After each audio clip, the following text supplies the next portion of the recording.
কাল সন্ধ্যায় আমি থ্রেডিংয়ের কাজেই ব্যস্ত ছিলাম। ঠিক সেই মুহূর্তেই দুই খুদে বাচ্চা আমার পার্লারে এসে হাজির। বলল দুটো পুচকেই কান ফোটাবে। তারপরে আমি কিন্তু আমার কাজ শুরু করে দিয়েছিলাম।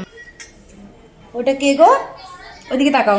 হ্যাঁ আজকে এবার প্রথমে কিন্তু বেশ খুশি ছিল, আর দেখে তো আমি খুব স্ট্রং ভেবেছিলাম। কি সুন্দর একা একা এসেই চেয়ারে বসে পড়লো আর বললো আমার কান ফুটিয়ে দাও। আমাকে মার্কটাও ভালোভাবেই করতে দিল, আর তারপরে একটা কান কিন্তু ভালোভাবেই ফোটাতে দিয়েছিল। তারপরে ওর সাথে এসেছিল ওর মা, মাসি আর মনে হয় ও ঠাকুমা বা কেউ হবে। ওরাই চমকে যাচ্ছিল আর ভীষণ ভাবে ওকে ভয় দেখাচ্ছিল। তার জন্য কিন্তু ও কান্নাকাটি শুরু করেছিল। এক কান তো ভালোভাবেই ফোটানো হয়েছিল, কিন্তু আর এক কান ফোটানো নিয়ে খুব চাপের ব্যাপার হয়ে গেছিল। কিছুতেই ফোটাবে না, তারপরে শুরু হয়ে গেল যুদ্ধ। দেখি আমার দাও আমি মুছে দিই। তুমি মুছে দাও। নাও দেখি মুছে দিই। আমি দিচ্ছি বেবি। এরা মুছে দিচ্ছি দাও।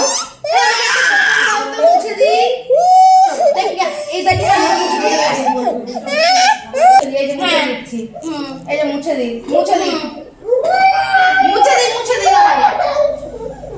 যে মার্কটা করেছিলাম সেই কালিটা মুছে দেবো এই বাহানা করেই কিন্তু সবাই মিলে চেপে ধরে কোনোভাবে ওর কানটা ফোটানো হয়েছিল। তবে ওকে দেখে আমার ভীষণ কষ্ট হচ্ছিল। ওর কান ফোটাচ্ছিলাম কিন্তু মনে হচ্ছিল না আমার ব্যথা লাগছে। হ্যাঁ, একদমই ছোট বাচ্চা তো, আর খুবই খারাপ লাগছিল, কিন্তু কষ্ট হলেও ওর কানটা ফোটাতেই হবে, কারণ ওর বাড়ির থেকে যারা এসছে তারাই বললো যে দুজনেরই কান ফোটাতে হবে। অবশেষে এই যুদ্ধে জয়ী হয়েছিলাম, আর সেই ভিডিওই তোমাদের সাথে শেয়ার করছি। এই কিউটের ডিব্বাকে কেমন লাগছিল তোমরা জানিও। সবাইকে দেখাও তোমার কান ফোটানো। দেখো কি সুন্দর লাগছে।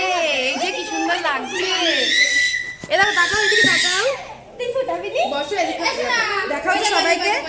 বলো আমি কান ফুটিয়েছি। ঠিক আছে বেবি আমি এই বাবা কান বলো আমি কান ফুটিয়েছে। ফুটিয়েছি। বলো আমার একটু লাগেনি। বলো হাই করে দাও বন্ধুদের, হাই করে দাও তো বাবু। ওই মিথ্যে কথাটা বলতে পারবে না, ওর খুব লেগেছে। বলো খুব লেগেছে আমার। দেখি ওই কানটা দেখাও, ওই কান। এই তো